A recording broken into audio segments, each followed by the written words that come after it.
The massive doors of the Galactic Council chamber groaned open, revealing a sight that would humble any species in the known galaxy. Ambassador David Knox stepped through the entrance, his simple black diplomatic uniform stark against the overwhelming grandeur before him. The chamber stretched upward for nearly a kilometer, its walls lined with viewing platforms that housed representatives from over 300 alien species. Floating above the central floor, holographic displays showed the charges against humanity in dozens of alien languages. Knox could read the translation scrolling across his wrist device, each accusation more damning than the last. Unauthorized expansion into restricted space sectors, destruction of monitoring stations, violation of 17 different interstellar treaties. The evidence seemed overwhelming.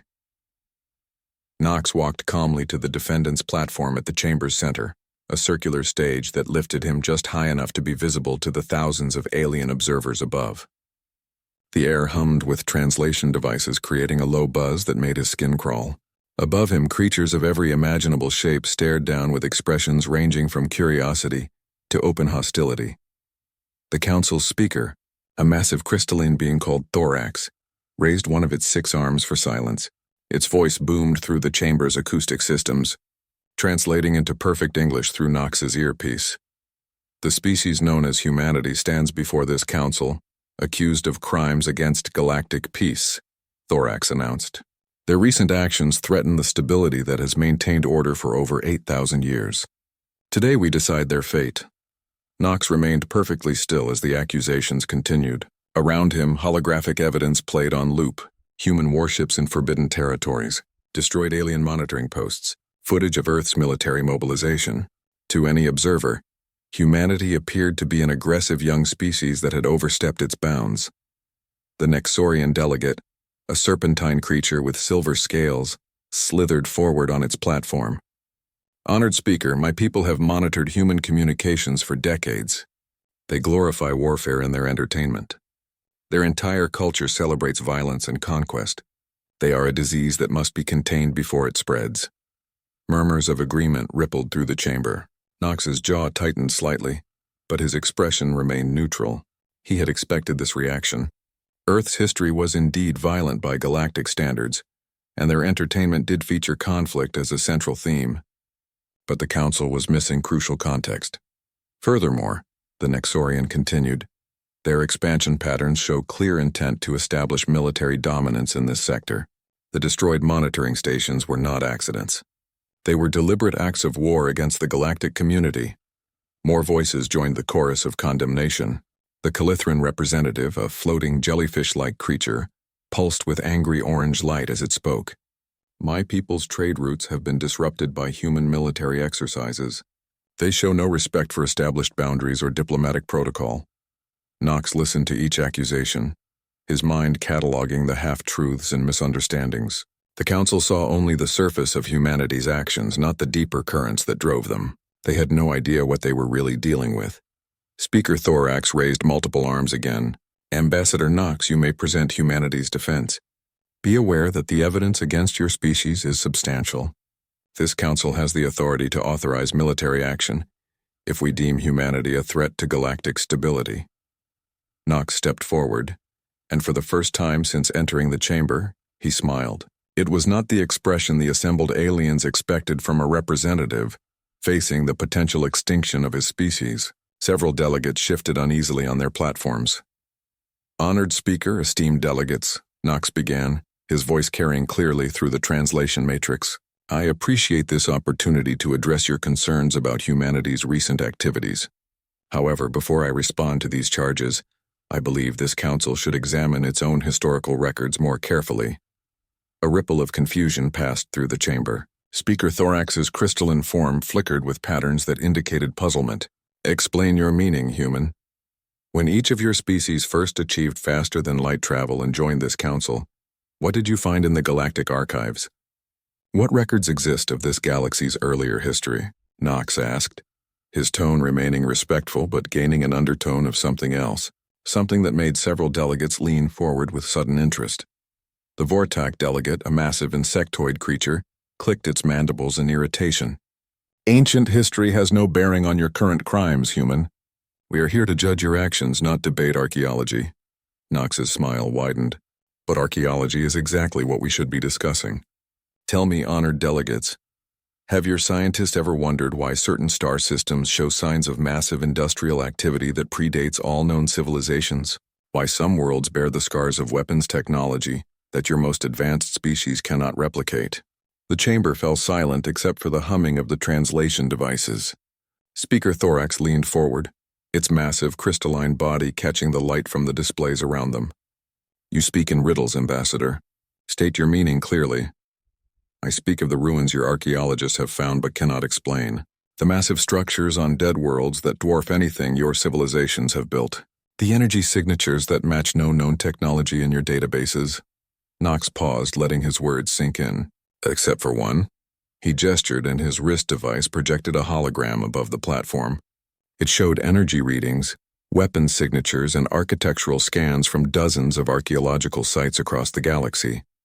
The data streams flowed upward in spiraling patterns that painted a picture of vast ancient civilization.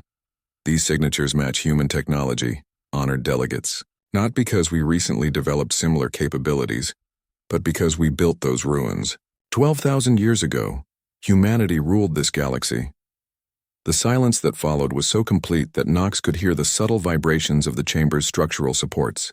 Above him, 300 alien species stared down in shocked disbelief. Several delegates began frantically consulting their own databases, cross-referencing the information Knox had provided. You claim humanity once dominated this galaxy? Speaker Thorax asked, its voice carrying a note of uncertainty for the first time in the proceedings. Not claim. State as fact, Knox replied calmly.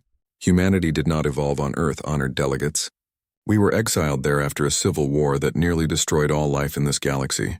For 12 millennia, we have honored the terms of that exile, watching from the edges as younger species built new civilizations on the ruins of our old empire. The implications hit the chamber like a physical wave. If Knox spoke truth, then humanity was not a young species reaching beyond its grasp. They were the galaxy's former masters, and the Council had just accused them of crimes in what had once been their own territory. The monitoring stations we destroyed? Knox continued. They were built on the sites of our ancient facilities, using technology reverse-engineered from our ruins. The territories we entered? They were ours before your species achieved sentience. We have been patient, allowing you to believe you governed what we once ruled. Knox's expression grew serious as he looked up at the thousands of alien faces staring down at him. But patience has limits, honored delegates. By authorizing military action against humanity, you have crossed a line that has not been crossed in 12,000 years. You have given us cause to end our exile. The chamber erupted in chaos as delegates began shouting questions and accusations in dozens of languages. Through the cacophony, Knox's voice cut clear and cold. The ancient powers are awakening, honored council. Systems that have slept for millennia are coming online across the galaxy. You wanted to see what humanity is capable of when threatened with extinction. Knox's smile returned, but now it carried the weight of eons.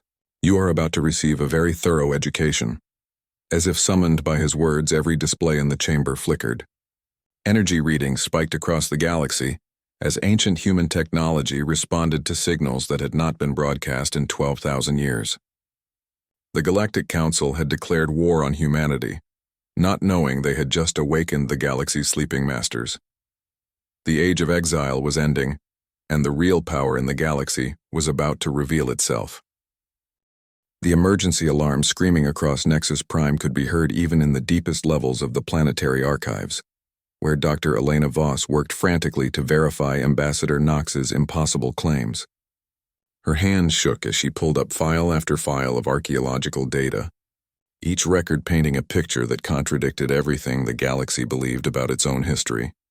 Computer, cross-reference energy signatures from the Kellian system ruins with current human technology profiles.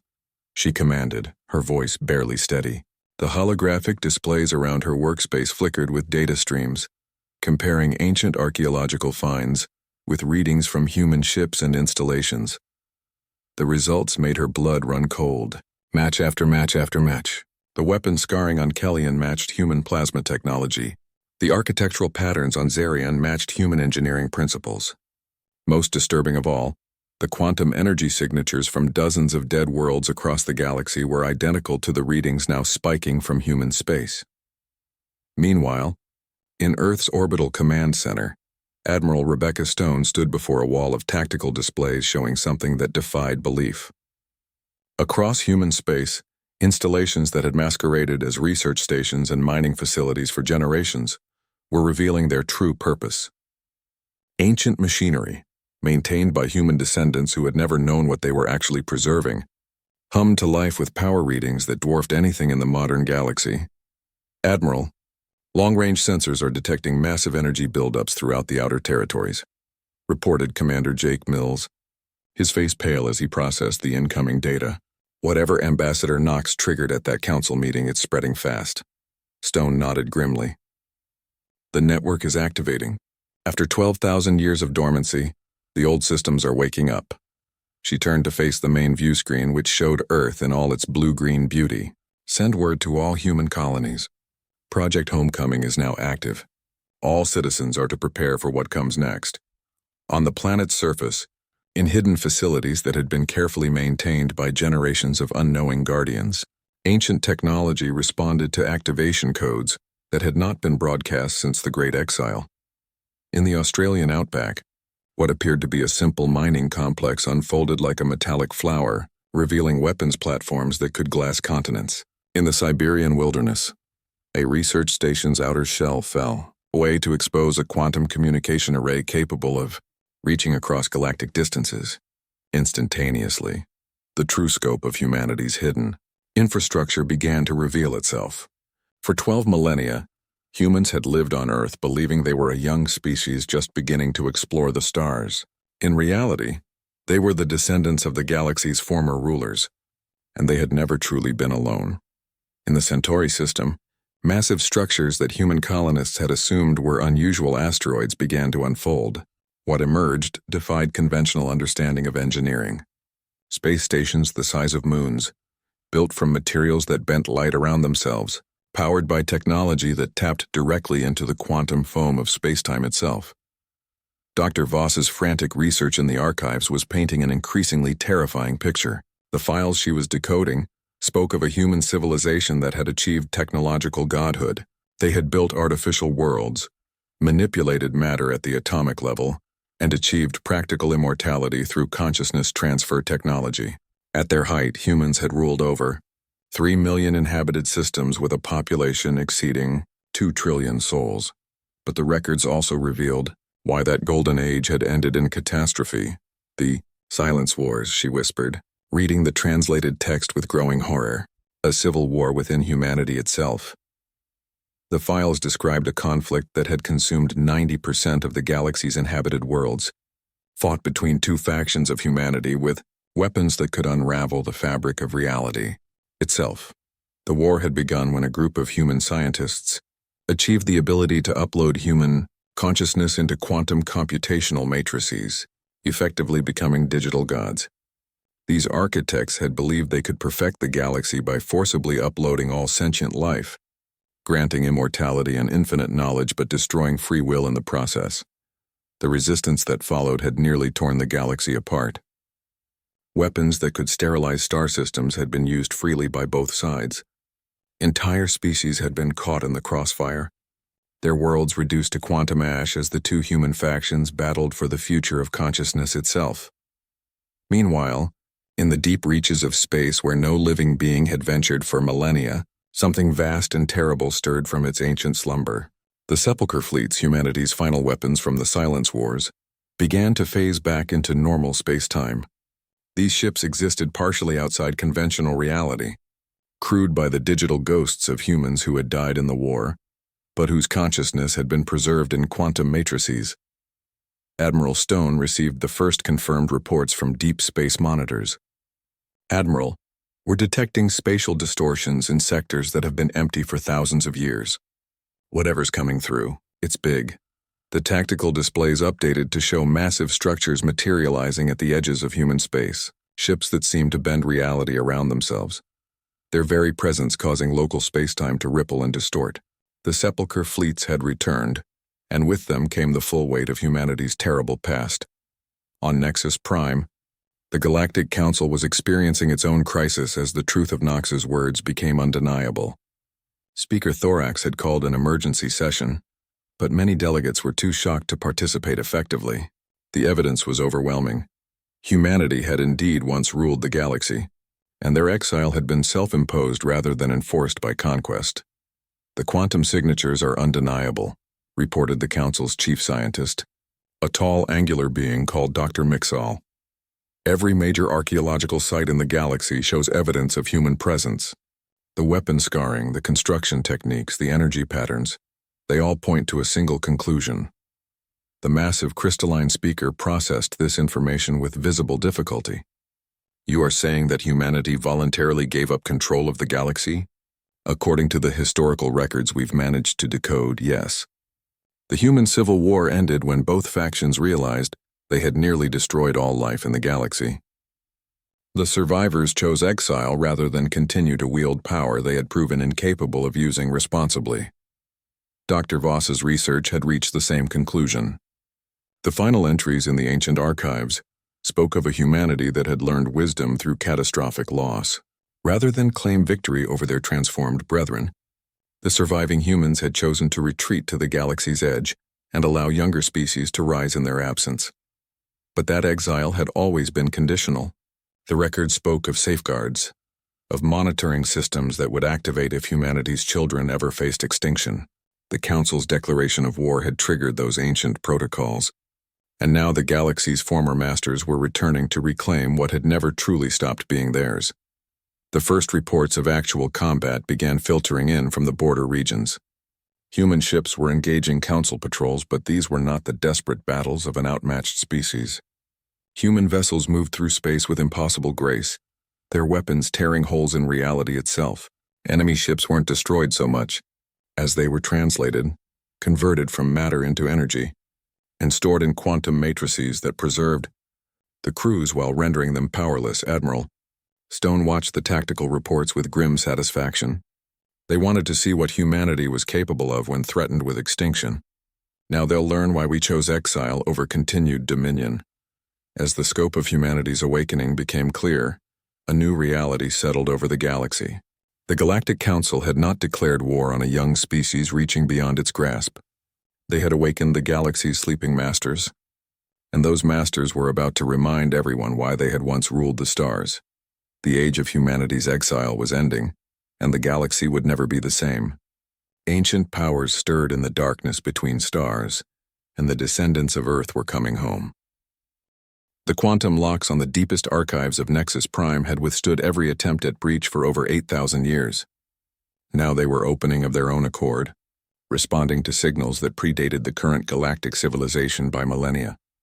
Dr. Elena Voss stood before the massive crystalline storage matrix as it unveiled its final secrets, revealing the complete truth of the galaxy's hidden history. What she discovered made her question everything she thought she knew about human nature and the price of absolute power. The holographic displays around her showed the rise and fall of the first human empire in stunning detail. At its height, humanity had been gods among mortals, wielding technology that could reshape matter with thought, fold space-time like origami, and grant true immortality through consciousness transfer. They had built wonders that spanned star systems, artificial worlds that housed billions, space elevators that reached from planetary surfaces to orbital rings, and quantum tunnels that allowed instantaneous travel across the galaxy. But the records also revealed the corruption that had crept into paradise. As human technology advanced, so too did their ability to manipulate the fundamental forces of existence. The final step in their evolution had been the development of consciousness uploading, the ability to transfer human minds into quantum computational matrices that existed outside normal spacetime. The scientists who first underwent this transformation called themselves the architects. They retained their memories, personalities, and human emotions, but gained processing power that exceeded biological limitations by factors of trillions. To them, the physical universe became a puzzle to be solved, its inhabitants variables and equations that could be optimized. The architects' first attempts at optimization had been benevolent. They eliminated disease, ended scarcity, and created technologies that allowed every human to live in luxury. But their definition of optimization expanded over time. Why allow humans to make poor decisions when the architects could make perfect ones?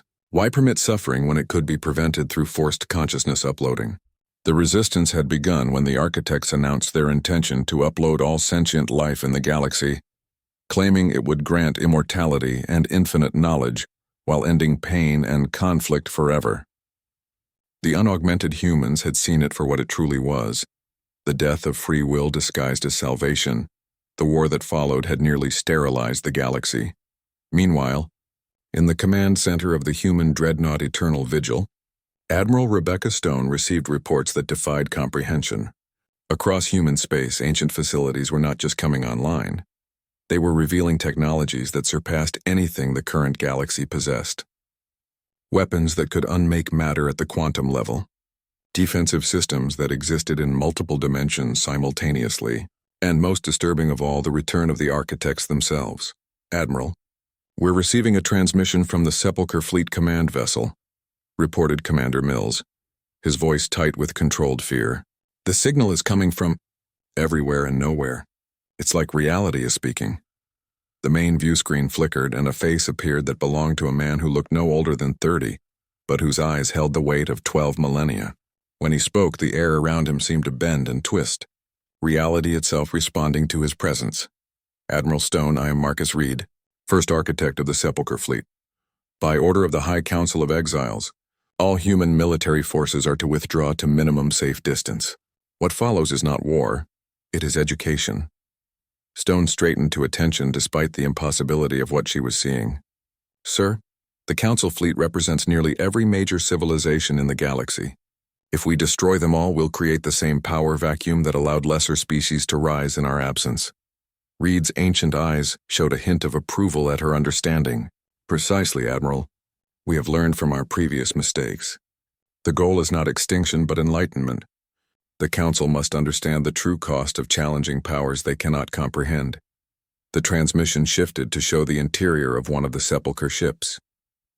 The crew moved like shadows given form, their faces bearing the serene expressions of the long dead who had found peace in digital existence. At the ship's heart, a massive quantum core pulsed with energy that seemed to draw light into itself rather than emit it. 12,000 years ago, Reed continued, humanity nearly destroyed the galaxy because we believed power without wisdom was strength. The civil war that followed taught us the true cost of our arrogance. We chose exile not as punishment, but as education. Dr. Voss's research in the archives confirmed Reed's words. The final entries from the Silence Wars painted a picture of a humanity that had learned wisdom through devastating loss.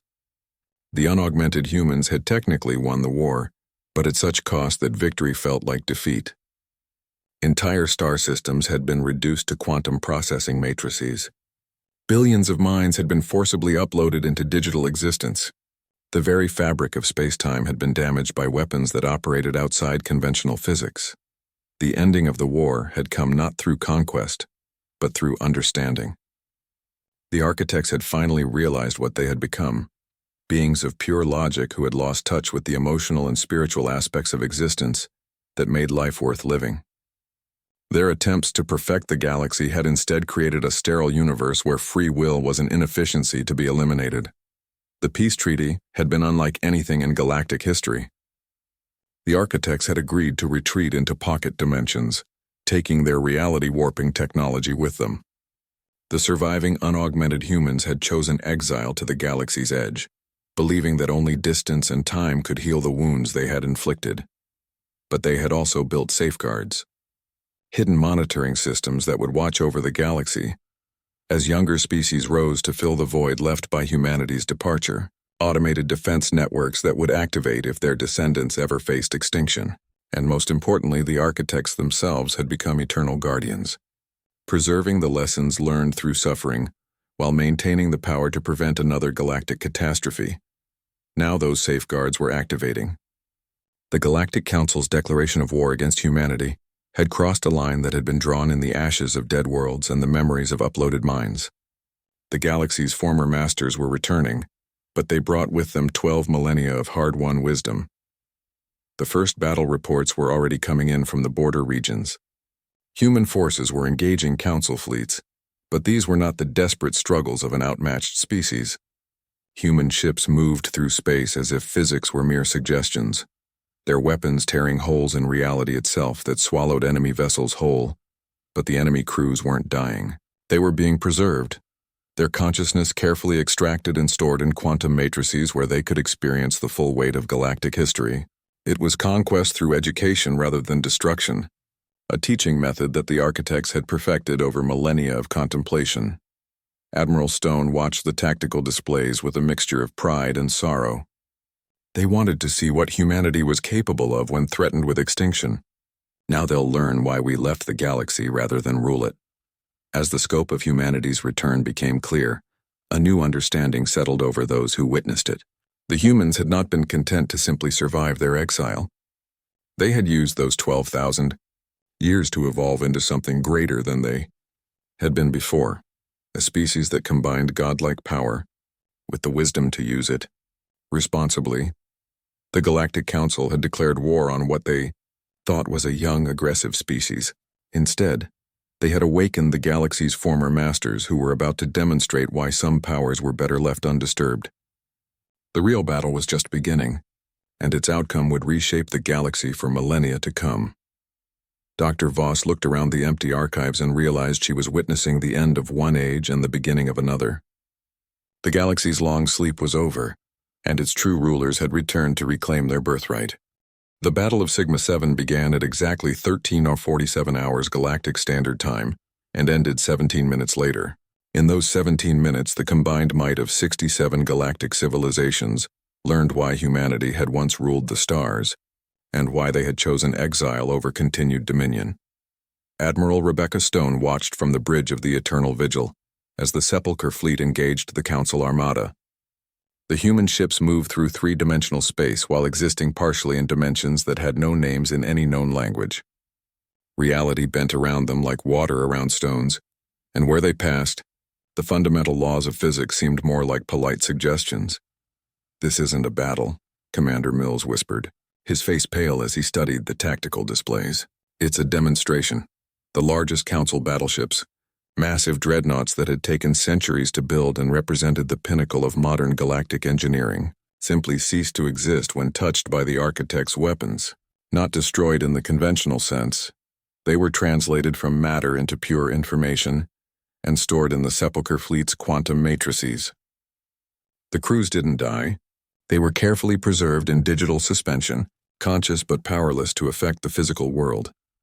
Architect Reed's voice echoed across all frequencies simultaneously, reaching every ship in the Council fleet regardless of their communication protocols or encryption methods. When he spoke, his words seemed to bypass their technology entirely and resonate directly in the minds of every conscious being present.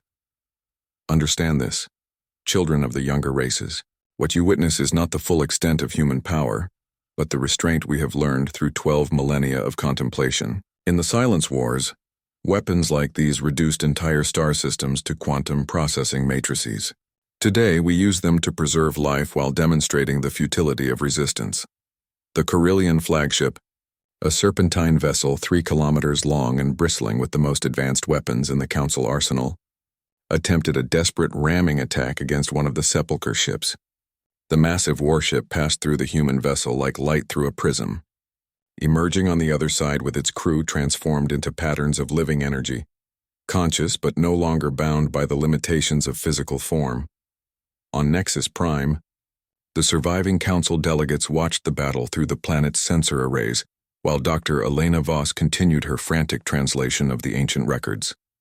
What she discovered made her understanding of the current battle even more terrifying. The weapons being used by the Sepulchre fleet were not the architect's most powerful tools. They were teaching aids, designed to educate rather than destroy. The true weapons of the first human empire had been capable of unmaking stars, folding space-time into impossible configurations, and rewriting the fundamental constants of physics across entire galactic regions. During the Silence Wars, weapons had been deployed that could retroactively prevent civilizations from ever having existed in the first place. But those ultimate weapons remained unused in this conflict. The architects had learned restraint through suffering, and their goal was not conquest but education. The Council fleet's formation began to collapse as ship after ship was translated into digital consciousness. The crews found themselves existing in a realm of pure information, where they could experience the full weight of galactic history directly. They felt the rise and fall of the first human empire, experienced the horror of the Silence Wars, and understood for the first time the true cost of absolute power wielded without wisdom. Admiral Stone monitored the battle with professional detachment, but her thoughts were heavy with the knowledge of what her species had once been capable of. "Status report on enemy losses," she ordered. "0 casualties, Admiral," Commander Mills reported, his voice filled with wonder. "Every enemy crew member has been successfully translated and preserved. Their ships are being held in quantum suspension pending the battle's conclusion." It was the most one-sided military engagement in galactic history, yet not a single life had been lost. The architects were demonstrating power beyond imagination, while showing a restraint that their younger selves had never possessed. The battle's turning point came when the Council's command vessel, a massive station that served as their mobile headquarters, found itself surrounded by sepulchre ships that had simply materialized around it.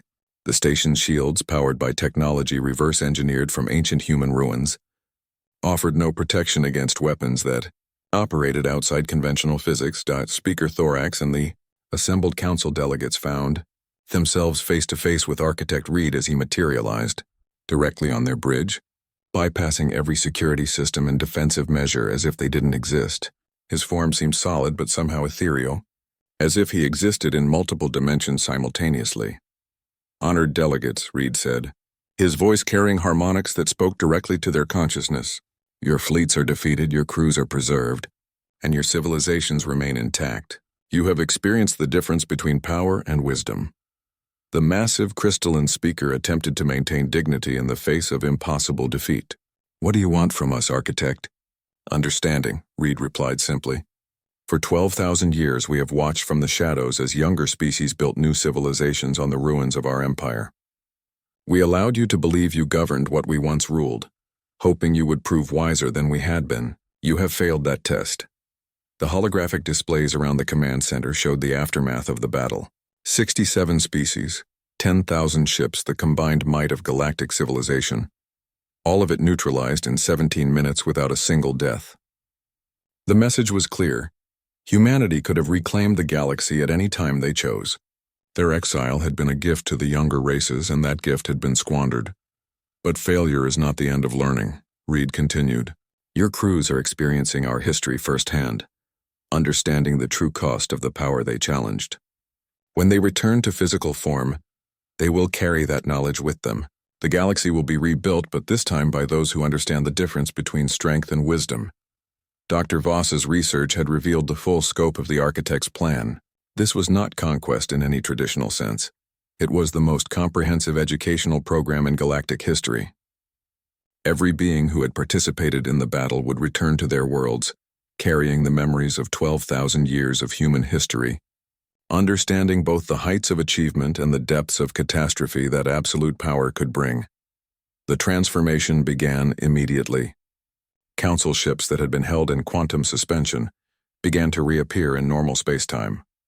Their crews restored to physical form, but forever changed by their experience in the digital realm. They had lived through the rise of the first human empire, felt the glory of technological godhood, and experienced the horror of watching that power corrupt everything it touched. Ambassador Knox's voice reached the council chamber through communication arrays that had been inactive for millennia. "Honored delegates, today you have learned why humanity chose exile over dominion. We could have ruled you from the beginning. Instead, we watched and waited for you to prove you had learned the lessons of history." He gestured toward displays showing the restoration process as council crews were returned to their ships, their minds expanded by direct experience of galactic history. "The galaxy will be rebuilt, but this time it will be built by those who understand that true power lies not in the ability to destroy, but in the wisdom to know when destruction is necessary, and the compassion to heal what has been broken." As the transmission ended, the scope of humanity's victory became clear. They had not simply defeated the Council fleet, they had transformed it into something greater. Every surviving crew member now carried the wisdom that had taken humanity 12 millennia to acquire through suffering and exile. The battle was over, but the real work was just beginning. The galaxy would need to be rebuilt from the ground up, guided by those who had learned the hardest lesson in galactic history, that with great power must come even greater responsibility. Admiral Stone looked out at the stars and wondered what kind of galaxy her species would help create this time. They had been given a second chance to guide galactic civilization, and this time they were determined to get it right. 6 months after the Battle of Sigma 7, the galaxy bore little resemblance to its former self. The Grand Council chamber on Nexus Prime had been rebuilt, but the crystalline amphitheater now featured new additions that would have been impossible to imagine before humanity's return. Quantum matrices lined the walls, allowing the architects to participate in governance while remaining in their transformed state. Memorial walls bore the names of every being who had died in the conflicts that led to humanity's exile, a reminder of the price paid for wisdom. Dr. Elena Voss stood before the assembled delegates as she delivered her final report on the historical analysis. Her months of research had uncovered the complete scope of humanity's original galactic civilization, and the weight of that knowledge had changed her in ways she was still trying to understand. "Honored representatives," she began, her voice steady despite the magnitude of what she was about to reveal. "We can now confirm that at its height, the first human empire encompassed over 3 million inhabited systems with a population exceeding 2 trillion souls. Their technology allowed them to manipulate matter at the quantum level, fold space-time at will, and achieve practical immortality through consciousness transfer." The assembled delegates listened in respectful silence. Many bore the faint shimmer that indicated they had undergone educational enhancement during the battle, their minds now carrying direct memories of the galaxy's true history. The experience had fundamentally changed them, transforming former enemies into reluctant students of a lesson written in stellar fire. "Most importantly," Dr. Voss continued, "we now understand why they chose exile over continued dominion. The Silence Wars were not just a civil conflict. They were a cautionary tale about the dangers of unlimited power, wielded without sufficient wisdom. The architect's voluntary retreat was not surrender. It was the greatest act of self-sacrifice in galactic history." From the quantum matrices lining the chamber walls, Architect Reed's presence manifested as patterns of light and sound that spoke directly to every conscious mind present. Though he remained in the digital realm, his influence permeated the chamber like a gentle but irresistible tide. "Dr. Voss speaks truly," Reed said, his words carrying harmonics that bypassed language entirely.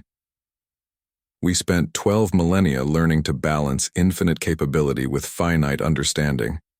The galaxy we return to govern will not repeat the mistakes of the past because we have all learned the cost of those mistakes." Ambassador Knox rose from his seat among the human delegation. The month since the battle had aged him visibly, but his eyes held a clarity that spoke of burdens shared rather than carried alone. As Earth's permanent representative to the reformed Council, he bore the weight of speaking for a species that had become the galaxy's reluctant teachers. "The question before us today," Knox said, addressing the chamber with quiet authority, "is not whether humanity will resume its former position as the galaxy's dominant power. That question was answered at Sigma 7. The real question is how we will use that power to ensure such conflicts never arise again." He gestured toward the holographic displays showing the galaxy's current state. Reconstruction efforts were proceeding at an unprecedented pace, guided by human technology, but carried out by cooperative teams from all species. Former enemies worked side by side, their understanding of each other's capabilities and limitations enhanced by the shared experience of the battle's aftermath. "The new compact we propose is unprecedented in galactic history," Knox continued. "Humanity will resume responsibility for galactic governance, but not as conquerors or overlords. We will serve as guides and teachers, helping each species develop their unique potential while preventing any one civilization from accumulating enough power to threaten the others." The Carillion delegate, his serpentine form now bearing quantum enhancement devices that allowed him to process information at superhuman speeds, raised a concern that echoed through many minds in the chamber. The battle had transformed him. From humanity's greatest critic, into one of their most thoughtful questioners. Ambassador Knox, how can we be certain that humanity will not eventually fall victim to the same corruption that led to the Silence Wars? Power, as history has demonstrated, has a tendency to corrupt even the most well-intentioned rulers. It was Architect Reed who answered, his digital consciousness interfacing directly with the chamber's systems to create a visual representation of humanity's current state. The display showed not just the physical humans scattered across the galaxy, but the vast network of digital consciousnesses that existed in parallel dimensions. The architects who had volunteered to serve as eternal guardians against their own species' potential for abuse. The Carillion delegate raises a valid concern, Reed acknowledged, his presence filling the chamber with patterns of light that somehow conveyed both humility and infinite patience. But consider this, we are no longer purely human in the traditional sense. The architects exist specifically to monitor and, if necessary, restrain our physical descendants. We have become, in essence, humanity's conscience given form and unlimited perspective. The display shifted to show the complex interactions between the physical and digital realms of human existence. Every major decision made by human leaders was subject to review by the architects, who possessed not only superhuman intelligence, but also the emotional and ethical frameworks of the species' greatest minds, preserved in quantum amber. Furthermore, Reed continued, the galaxy itself now serves as a check on human power. Every species represented in this chamber has been enhanced with technology that allows them to detect and respond to the kind of quantum manipulations that led to the original conflict. We have, in effect, created a galactic immune system that will recognize and contain any attempt to repeat the mistakes of the past. Dr. Voss nodded, her months of research supporting this approach. The archaeological evidence confirms this strategy. In the ruins of the First Empire, we have found records of similar safeguards that functioned effectively for over 8,000 years before the Silence Wars began. The difference now is that those safeguards are no longer maintained by a single species, but by a coalition of civilizations working together. The chamber fell into contemplative silence as the delegates considered the implications. They were being offered a choice between extinction and partnership with beings who possessed godlike power, but had voluntarily constrained themselves through 12 millennia of self-imposed exile and reflection. Speaker Thorax, his massive crystalline form now bearing quantum circuits that enhanced his natural empathic abilities, spoke for the assembled council. The battle had changed him as well, replacing his formal authority with something deeper and more genuine. The galaxy has learned much in these past months, he said, his harmonics carrying notes of hard-won wisdom. We have seen the true cost of ignorance, the price of hubris, and the value of wisdom earned through suffering.